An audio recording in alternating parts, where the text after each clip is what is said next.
Well, the two-state solution has long been seen as the best prospect for lasting peace in the Middle East. So what is it, and what does the latest development mean? Well, we're joined now by our military analyst, Sean Bell. Hi, Sean. So, look, the Americans want it. Let's make that point first of all. The British clearly want it. Rishi Sunak re-emphasising that just then. It's long been seen as the answer, but remains elusive.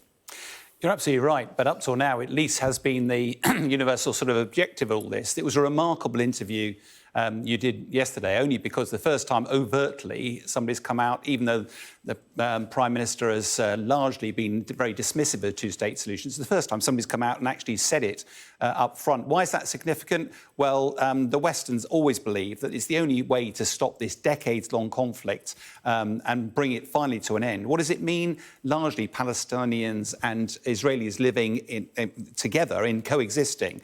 The only progress that's been made is the Oslo Accords. You'll recall in the 1990s with Yasser Arafat, head of the PLO, the then Prime Minister Yitzhak Rabin under Clinton's tutorship. And in 1993, we've got a picture, I hope we'll be able to show, of them actually shaking hands. They won the Nobel Peace Prize for this.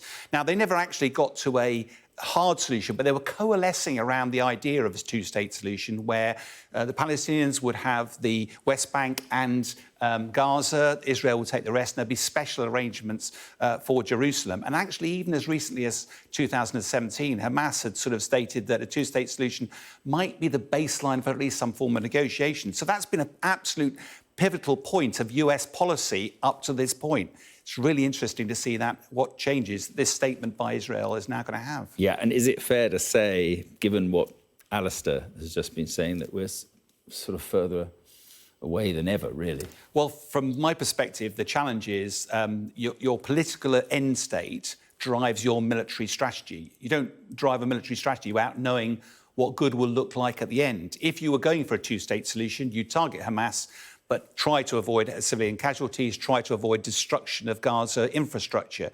But actually, if that's not your end state, what is it? And therefore, what drives your military strategy? What are the IDF actually seeking to achieve? If it's actually an expansion of the Israeli state, that has profound implications for the peace process. And it does put the US and UK diplomatic position in really difficult states, because the United Nations Security Council, the US vetoed and gave the Israelis the opportunity to continue fighting. But this decision, I think, or at least this statement of what's actually going on, has huge implications for the state of the war, not least of which when it will draw to a close, because the US was expecting by Christmas. The Israelis have said it'll take months. It'll have profound implications for that.